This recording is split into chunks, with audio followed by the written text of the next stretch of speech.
Hey, welcome into the Buff Sports Live postgame. He's Vinay Simlot. I'm Jake Shapiro. Today we are recapping the Colorado Buffaloes' 75-57 win over the New Mexico Lobos. And here's the deal about this game, Vinay. It was a good test for Colorado. Full court press. New Mexico is a running team, and they shoot a lot of three-pointers. And Colorado may have not played the game they wanted to the first half. New Mexico pretty much played the game they wanted Colorado to the first half. But as we often see with Tad Boyle teams, not a great first half in the non-conference season, then a little lackadaisical to start the second half, and then they explode around the 14-minute mark, and that's what we saw today. Yeah, McKinley Wright, George King both had double-doubles for the game, and Colorado held the Lobos to 28% shooting in that second half. They really stepped up their defense.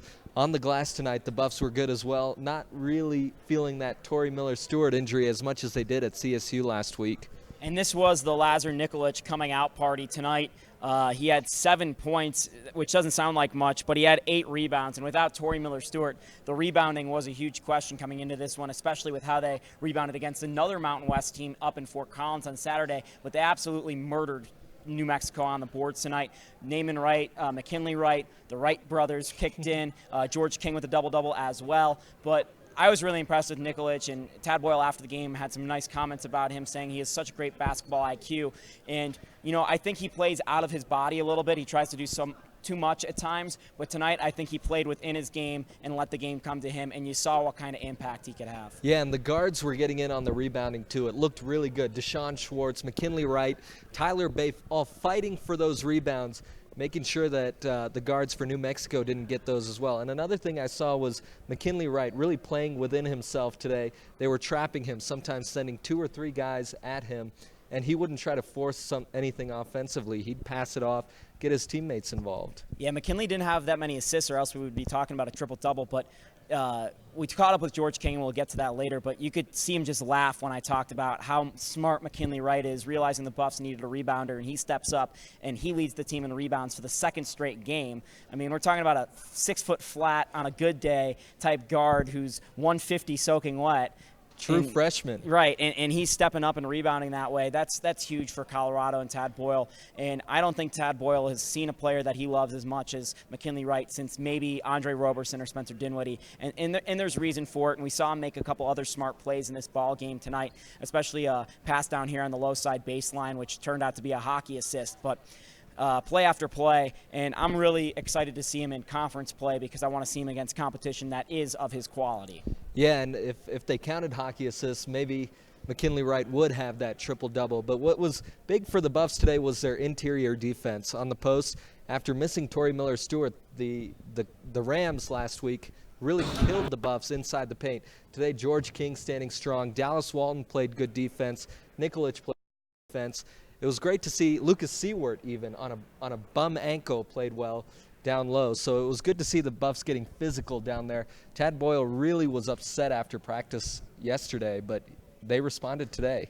Collier's been in foul trouble all year. Wasn't today. That's a good sign. But the bad sign for Colorado is that Seward, King, and Walton were all in foul trouble in this game. And they don't really have – I mean, those are the 3 big men. If you lose all 3 of those guys, no one's getting rebounds. So that's a big sign of concern, especially against a New Mexico team that is a Mountain West team, let's be honest. So, when they go play a team like Xavier on Saturday, you need to figure out how to defend without fouling against a team that is of the highest quality. Yeah, the Buffs are 7-1. They played a Mountain West team. They're 2-1 against the Mountain West. I mean, New Mexico's 3-5. It's not like 3-6 now. 3-6 now. It's not like they're a great team. And you talked about George King, Lucas Seward. Both of them fouled out towards the end of that game. So you need the big guys to stay in there for the end of the game. Yeah, no doubt, no doubt. And the other thing with Colorado tonight is the 3-point shots. They were pretty good from there. 9 of 15. New Mexico was 9 of 31. And for Colorado at the 3-point line, if they're getting that type of efficiency, whether they're shooting 15 shots a game or not, that's going to be huge for them because it opens up so much of the game, especially when they don't have those players in the front court like Torrey Miller-Stewart. And I think they're still missing, Wes Gordon and Xavier Johnson from last year, and going 2 years back, even a Josh Scott. Yeah, they were 60% from 3 today. That's amazing. Against a New Mexico team that jacks up the most 3-point shots, 7th most 3-point makes a game for New Mexico, and they held them to 9 of 33 today. That's really well done by the Buffaloes on defense. That was a focus coming into this game today. Yeah, and we talked with George King after the game about the focuses of Colorado, specifically, the rebounds and stuff like that without Torrey Miller-Stewart. And here's George King, who caught up with me after the game.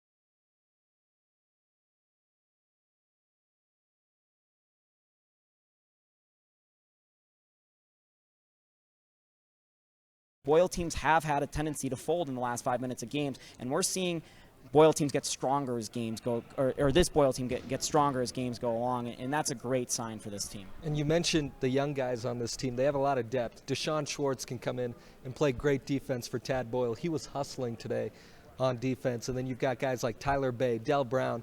All of them can come off the bench and produce for the Buffs. And you talked about George King, McKinley Wright.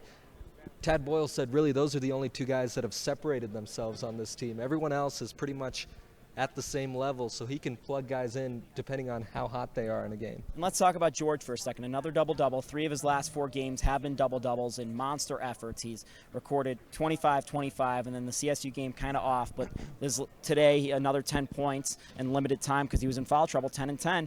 And it's a guy who's making that jump to be an NBA caliber player just as he wanted to at the start of the season. It's now about how he's going to play against the Pac-12 because he's proving that he is to the point where this isn't what's going right for you right now.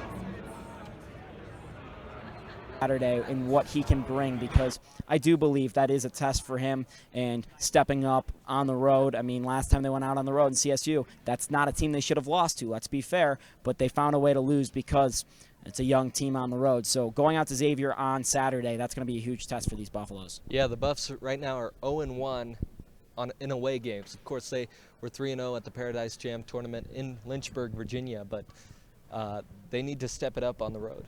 They do need to step it up on the road, and they've got a full schedule ahead of them still. Only about, I guess, halfway through non-conference schedule right now. They've still got Xavier, then they've got San Diego, as well as South Dakota State here at home at the Coors Event Center. But for now, we will catch you on the other side. He's Vinay Simlot. I'm Jake Shapiro. Thanks for tuning into the Buff Sports Live post-game. We will be bringing you less abbreviated versions of this in the future, so stay tuned. We promise to get this tuned up to your liking, and we'll see you next time.